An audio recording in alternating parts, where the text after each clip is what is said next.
दोस्तों नमस्कार। अगर मैं आपसे कहूं कि आने वाले कुछ सालों में आपके राज्य की आवाज़ संसद में कम हो सकती है और किसी और राज्य की ताकत अचानक बहुत ज़्यादा बढ़ सकती है, तो शायद आप यकीन ही नहीं करोगे, लेकिन सच यही है। क्योंकि भारत में एक बड़ा फैसला होने वाला है। परिसीमन यानी लोकसभा सीटों का नया बंटवारा। अभी 543 सीटें हैं और इन्हें बढ़ाकर करीब 850 करने की बात हो रही है।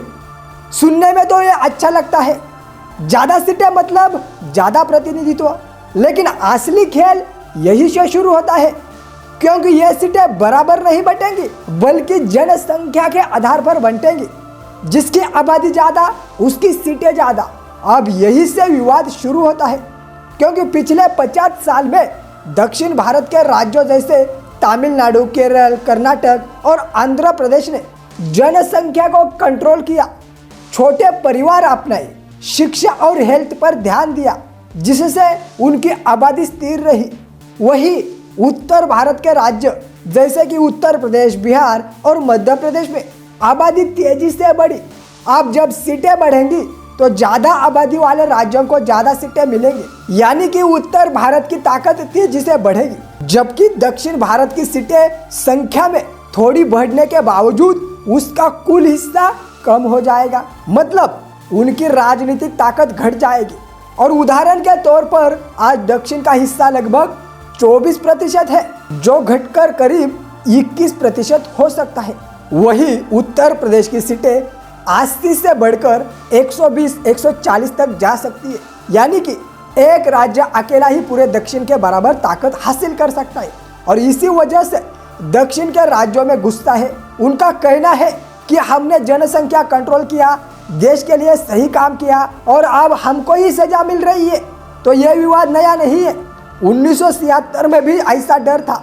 तब सरकार ने 1971 की जनगणना के आधार पर सीटों को फ्रीज कर दिया था, ताकि जनसंख्या कंट्रोल करने वाले राज्यों को बिल्कुल नुकसान न हो। लेकिन अब वो फ्रीज हटाया जा रहा है और यहीं से पूरा पावर गेम बदलने वाला है।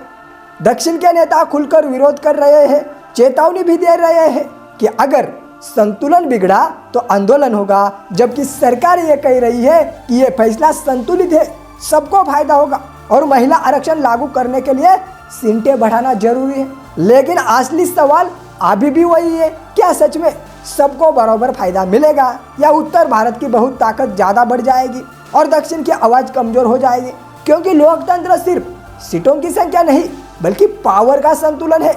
जिसके पास ज़्यादा सीटें होंगी वही कानून बनाएगा, वही नीतियाँ तय करेगा और वही देश की दिशा तय करेगा। और अगर एक क्षेत्र बहुत ज़्यादा मजबूत हो गया तो फैसले उसी तरफ झुक सकते हैं, विकास का संतुलन बिगड़ सकता है और यही सबसे बड़ा डर है। तो दोस्तों, ये सिर्फ सीटों का मामला नहीं है, ये भारत की राजनीति के भविष्य का मामला है। नॉर्थ बनाम साउथ, जनसंख्या बनाम प्रदर्शन, ताकत बनाम संतुलन। और अब सवाल आपसे है, क्या जनसंख्या ही सब कुछ तय करे? क्या सही काम करने वालों को नुकसान होना चाहिए, या ये फैसला सच में लोकतंत्र को मजबूत करेगा? क्योंकि ये सिर्फ नेताओं का मुद्दा नहीं है, ये आपकी आवाज़, आपके भविष्य का मुद्दा है। तो दोस्तों, आपको क्या लगता है इस पूरे घटना के बारे में? नीचे कमेंट में अपनी राय जरूर दें।